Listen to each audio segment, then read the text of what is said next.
Class 7 ভূগোল class. আগের দিন আমরা পড়ে এসেছিলাম এশিয়ার নদ নদী সম্পর্কে। আজকে আমরা পড়ব এশিয়ার জলবায়ু সম্পর্কে। তার মধ্যে আমরা আজকে স্পেসিফিক একটা টপিকই পড়ব, সেটা হচ্ছে এশিয়ার জলবায়ু বৈচিত্র্যের কারণ।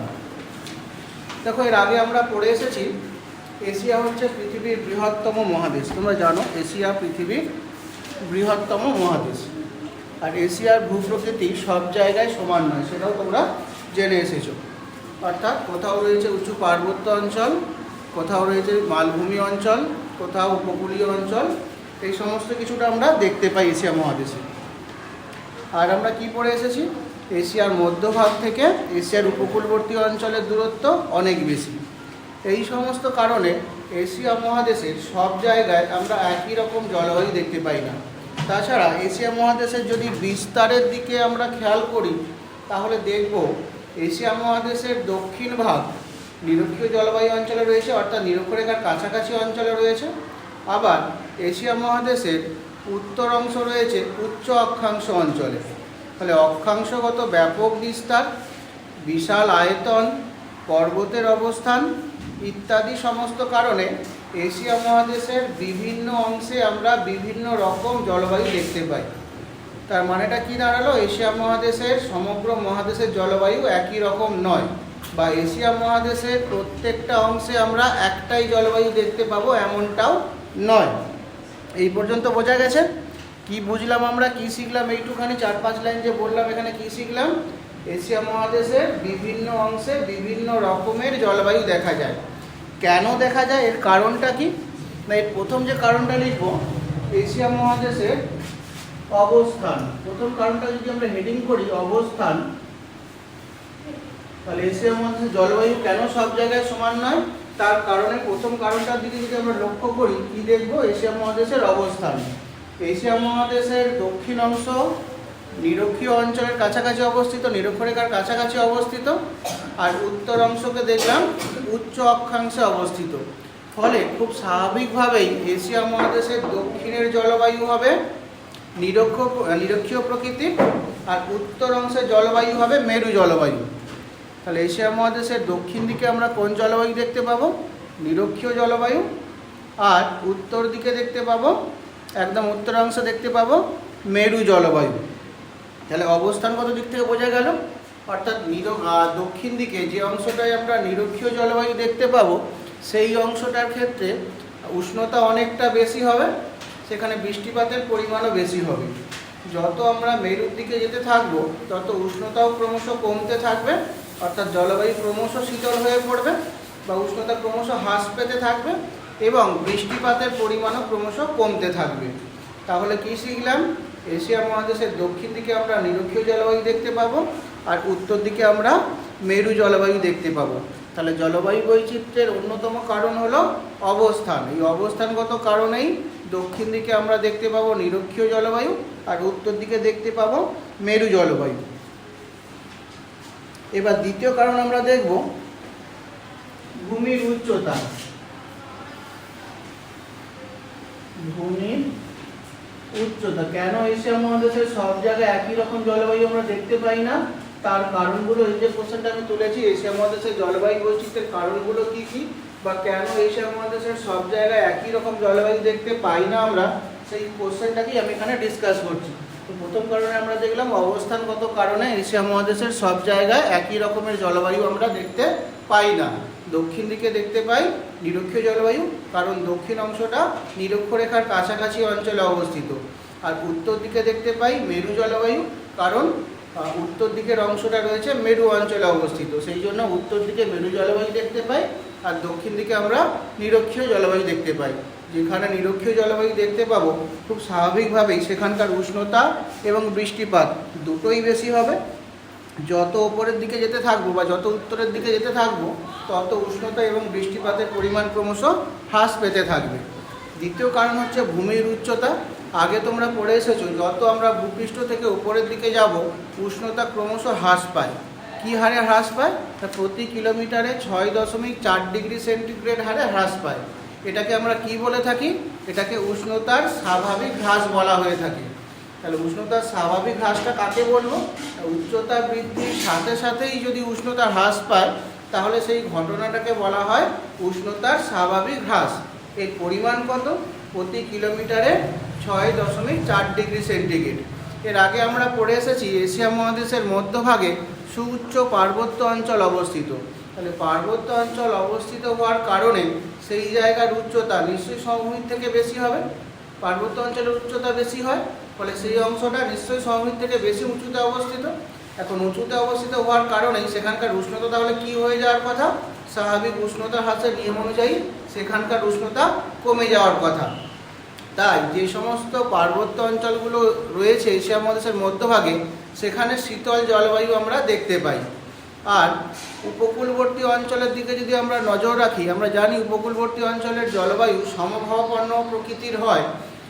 সেখানকার উষ্ণতা এবং শীত গ্রীষ্মের উষ্ণতা মোটামুটিভাবে একই রকমেরই থাকে, কারণ সমুদ্রবায়ু এবং স্থলবায়ু প্রবাহের কারণে সেটা ঘটে থাকে। এটা আমরা পড়ে এসেছি। তাই এশিয়া মহাদেশের মধ্যভাগে আমরা দেখতে পাবো শীতল পার্বত্য জলবায়ু। এবার আমরা দেখব সমুদ্র থেকে দূরত্ব। 3 নম্বর কারণটা হচ্ছে সমুদ্র থেকে দূরত্ব।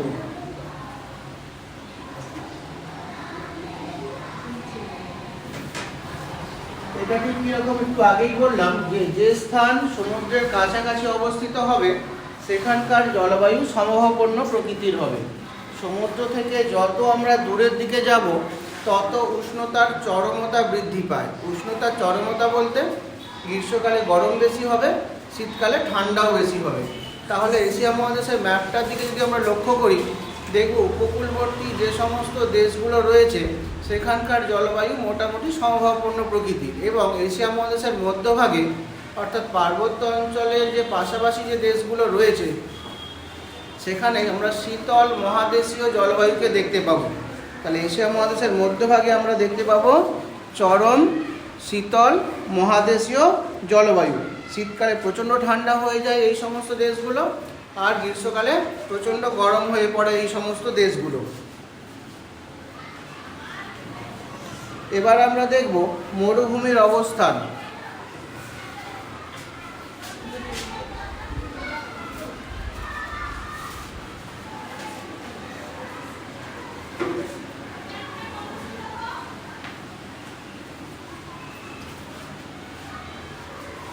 অবস্থানগত কারণে এশিয়া মহাদেশের কিছু কিছু অংশে আমরা মরুভূমির সৃষ্টি হতে দেখেছি, যেমন আরব মরুভূমি, মঙ্গোলিয়া মরুভূমি, ভারত পাকিস্তানের থর মরুভূমি।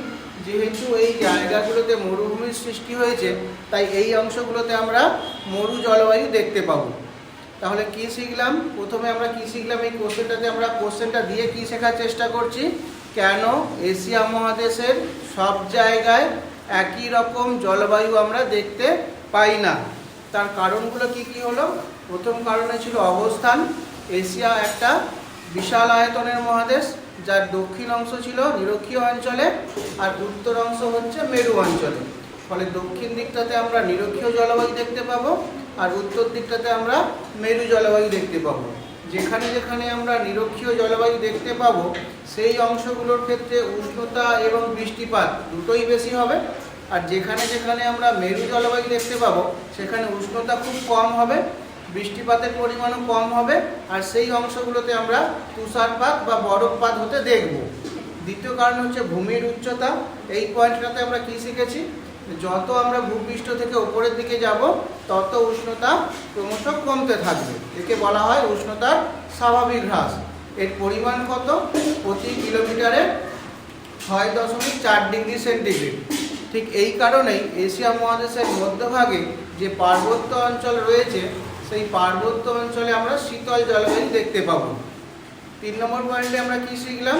সমুদ্র থেকে যত দূরে আমরা যাব, অর্থাৎ আমাদের বাড়ি সমুদ্র থেকে যদি খুব বেশি দূরে হয় তাহলে সেখানকার উষ্ণতা হবে চরম প্রকৃতির। চরম প্রকৃতির কথাটার অর্থ কি? গরমকালে খুব গরম হবে জায়গাটাতে আর শীতকালে খুব ঠান্ডা হবে। আর যে জায়গাগুলো সমুদ্রের কাছাকাছি অবস্থিত হবে বা যে দেশগুলো সমুদ্রের কাছাকাছি অবস্থিত হবে সেই জায়গার জলবায়ু হবে সমভাবাপন্ন প্রকৃতির। তারপরে দেখলাম মরুভূমির অবস্থান। যে জায়গাগুলোতে মরুভূমির সৃষ্টি হয়েছে স্বাভাবিকভাবেই সেখানে আমরা উষ্ণ মরু জলবায়ু দেখতে পাবো। এর মধ্যে আর বোঝার কিছু নেই, যে জায়গাগুলোতে মরুভূমির সৃষ্টি হয়েছে সেখানে আমরা উষ্ণ মরু জলবায়ুকে দেখতে পাবো। তারপরের পয়েন্ট হচ্ছে সমুদ্র স্রোত।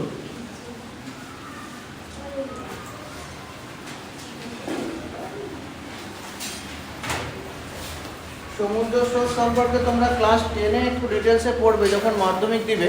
একটু তবু আমি বলে রাখি, সমুদ্রের জলও একদিক থেকে আর একদিকে প্রবাহিত হয়। সমুদ্রের জল একটা দিক থেকে আর একটা দিকে নিয়মিতভাবে প্রবাহিত হয়, তাকে বলে থাকি আমরা সমুদ্র স্রোত।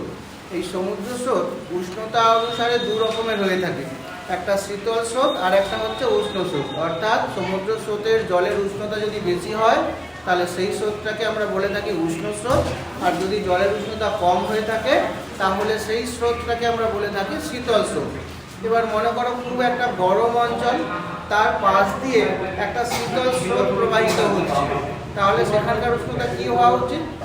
যেহেতু শীতল স্রোত প্রবাহিত হচ্ছে উষ্ণ স্রোতের পাশ দিয়ে, তাহলে উষ্ণ অঞ্চলের পাশ দিয়ে যেহেতু শীতল স্রোত প্রবাহিত হচ্ছে তাহলে সেখানকার উষ্ণতা কমে যাওয়া উচিত, কমে যাবে, কিছুটা কমে যাবে। খুব গরম অঞ্চল,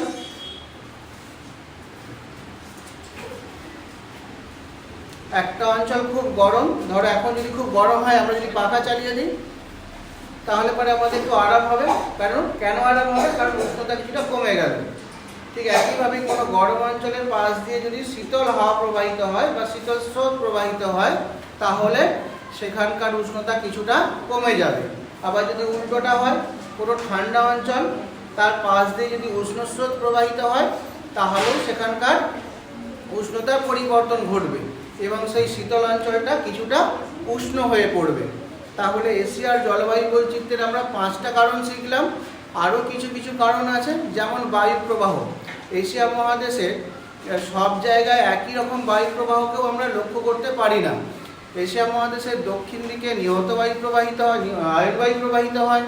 মধ্য অক্ষাংশেতে আমরা পশ্চিম বায়ুকে প্রবাহিত হতে দেখি, আবার উত্তর অক্ষাংশে মেরু বায়ু প্রবাহিত হয়। এই 3টে বায়ুর বৈশিষ্ট্য 3 রকমের। ক্লাস 8-এ নিহত বায়ু তোমরা পড়বে, তখন এটা সম্পর্কে আরও বুঝে যাবে। তো যেখানে শীতল বায়ু প্রবাহিত হবে বা মেরু বায়ু প্রবাহিত হবে, যে যে অঞ্চলের উপর দিয়ে মেরু বায়ু প্রবাহিত হবে সেখানকার উষ্ণতা ক্রমশ কমে যাবে। আর যেখানে যেখানে আয়ন বায়ুগুলো প্রবাহিত হচ্ছিল সেই অঞ্চলগুলোতে মহাদেশগুলির পশ্চিম দিকে মরুভূমির সৃষ্টি হয়, তোমরা এগুলো জেনে এসেছো। তো এই পর্যন্তই। তাহলে এই ক্লাসে আমরা কি শিখলাম? এশিয়া মহাদেশের সব জায়গাতে আমরা একই রকম জলবায়ু কেন দেখতে পাই না, এর কারণগুলো কি কি ছিল। অবস্থান, বিশাল আয়তন ছিল এশিয়া মহাদেশের।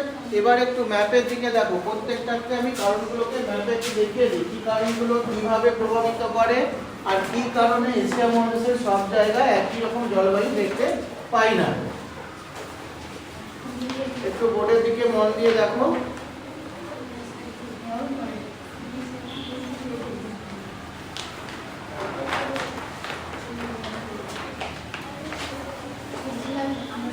দেখো এশিয়া মহাদেশটাকে আমি চিহ্নিত করছি।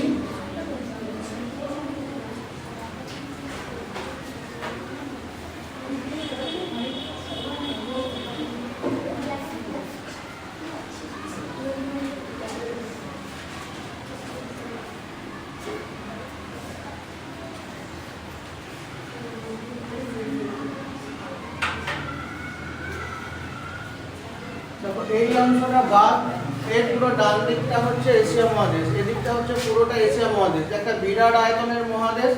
এবার দেখো এশিয়া মহাদেশের এইটা হচ্ছে নিরক্ষরেখা, এই যে রেখাটাকে দেখছো এটা নিরক্ষরেখা।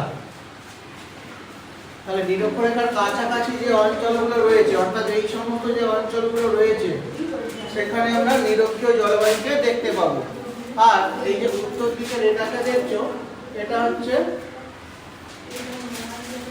এই রেখাটা হচ্ছে সুমেরু বৃত্ত রেখা, সুমেরু বৃত্ত রেখা। এই রেখার উপরের দিকে যে অংশটা রয়েছে সেখানকার উষ্ণতা স্বাভাবিকভাবেই কম হবে, ফলে এটা শীতল জলবায়ু। এই যে অংশটা মূলত রাশিয়ার উত্তর দিকের অংশটা শীতল জলবায়ুর অন্তর্গত। এখানে আমরা তুন্দ্রা জলবায়ুকে দেখতে পাবো, এটা তুন্দ্রা জলবায়ুর অন্তর্গত অংশ। আর এই জায়গাটা তাহলে কি হবে, এটা নিরক্ষীয় জলবায়ুর অন্তর্গত হয়ে যাবে, নিরক্ষীয় জলবায়ু। তাহলে এশিয়া মহাদেশের সব জায়গাতে আমরা একই রকম জলবায়ু দেখতে পাবো না। এশিয়া মহাদেশের দক্ষিণ দিকটাতে আমরা নিরক্ষীয় জলবায়ু দেখতে পেলাম, আর উত্তর দিকটাতে আমরা তুন্দ্রা জলবায়ু দেখতে পেলাম। অবস্থানগত কারণে দেখতে পেয়েছো, এটা হচ্ছে সুমেরু বৃত্তরেখা আর এটা হচ্ছে নিরক্ষরেখা। তাহলে যে অঞ্চল নিরক্ষরেখার কাছাকাছি সেখানে নিরক্ষীয় জলবায়ু, আর যে অঞ্চল সুমেরু বৃত্তের উপর দিকে রয়েছে সেখানে আমরা তুন্দ্রা জলবায়ু দেখতে পাবো। এটা হলো অবস্থানগত কারণ। দ্বিতীয় কারণ আমরা কি পড়েছিলাম, ভূমির উচ্চতা। দেখো এই অঞ্চলেতে আমরা দেখেছিলাম পুরো পার্বত্য অঞ্চল রয়েছে। যেহেতু পার্বত্য অঞ্চলের উচ্চতা অনেক বেশি হয় তাহলে সেখানে উষ্ণতাও কমে যাবে, কারণ প্রতি কিলোমিটার উচ্চতা বৃদ্ধির সাথে সাথে উষ্ণতা 6.4 ডিগ্রি সেন্টিগ্রেড হারে হ্রাস পায়। তাই এই পার্বত্য অঞ্চলে আমরা শীতল পার্বত্য জলবায়ুকে দেখতে পাবো। বোঝা গেল? তাহলে পর্বতের অবস্থানটা দেখলাম। এবার দেখো, এটা হচ্ছে সমুদ্র উপকূলবর্তী অঞ্চল। ফলে এই অঞ্চলে যে জলবায়ুটা কাছাকাছি অঞ্চলে দেখতে পাবো সেটা হবে মোটামুটি ভাবে সমভাবাপন্ন জলবায়ু। কিন্তু যদি এই মধ্যভাগের দিকটাতে দেখি, এই অঞ্চলটা দিকে দেখি, তাহলে এদিকে সমুদ্র থেকেও অনেকটা দূর, আর এদিকে সমুদ্র থেকেও অনেক দূর, এদিকে সমুদ্র থেকেও অনেকটা দূর। যেহেতু অনেক দূরে রয়েছে মধ্যভাগটা, তাই এই মধ্যভাগে আমরা শীতল মহাদেশীয় জলবায়ুটা দেখতে পাবো, চরম জলবায়ু দেখতে পাবো। এই অঞ্চলটাতে শীতকালে শীতও বেশি হবে, গরমকালে গরমও বেশি হবে। বোঝা গেল? এবার দেখো, সমুদ্র স্রোত বলে একটা পয়েন্ট পড়েছিলাম আমরা, এই দেশটার দিকে নজর দেওয়া পড়েছে। দেখো এই দেশটার নাম হচ্ছে জাপান। এই দেশটার নাম জাপান। এইখান থেকে একটা স্রোত আসে, বেরিং স্রোত বেরিয়ে আসে, বেরিয়ে এসে এই অংশটাতে নাম হয়ে যায় কিউরাইল স্রোত। এটা একটা শীতল স্রোত, ঠান্ডা জল প্রবাহিত হয়। আর এই অঞ্চল দিয়ে একটা স্রোত প্রবাহিত হয় যেটা হচ্ছে উষ্ণ জল, যার নাম হচ্ছে কুরেশীয় স্রোত। তাহলে এই অঞ্চলের পাশ দিয়ে শীতল স্রোত প্রবাহিত হয়, উষ্ণ স্রোত প্রবাহিত হয়। যখন ঠান্ডা অঞ্চলের পাশ দিয়ে গরম স্রোতটা যাবে তখন সেখানটা গরম হয়ে যাবে, আবার যখন গরমের সময় ঠান্ডা স্রোত প্রবাহিত হবে তখন সেখানটা শীতল হয়ে পড়বে। তাহলে সমুদ্র স্রোত পয়েন্টটাও বোঝা গেল। তারপরে আমরা কি দেখেছিলাম, মরুভূমির অবস্থান। এবার মরুভূমিগুলোকে একবার বলে দেখে নাও, এশিয়া মহাদেশে কি কি মরুভূমি আছে। তিনটে প্রধান মরুভূমি আছে, এই তিনটেকে চিনে নাও কোথায় কোথায় রয়েছে। এই জায়গাটা রয়েছে গোবি মরুভূমি, এটা গোবি মরুভূমি। এটা রয়েছে আরব মরুভূমি, আরব মরুভূমি।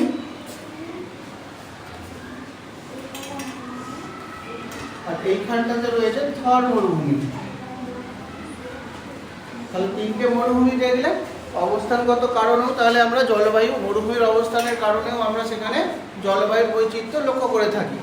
এবার যদি বায়ু প্রবাহিত অঞ্চল দেখি, আমরা জানি নিরক্ষীয় অঞ্চলের কাছাকাছি এই অঞ্চলটাতে আমরা দেখতে পাবো আয়ন বায়ু প্রবাহিত হতে। এই অঞ্চলটাতে দেখবো আমরা মেরু বায়ু প্রবাহিত হতে, আর মাঝের অংশটাতে দেখবো আমরা পশ্চিমা বায়ু প্রবাহিত হতে। এই কারণে এশিয়া মহাদেশের বিভিন্ন অংশে বিভিন্ন রকমের জলবায়ু দেখা যায়।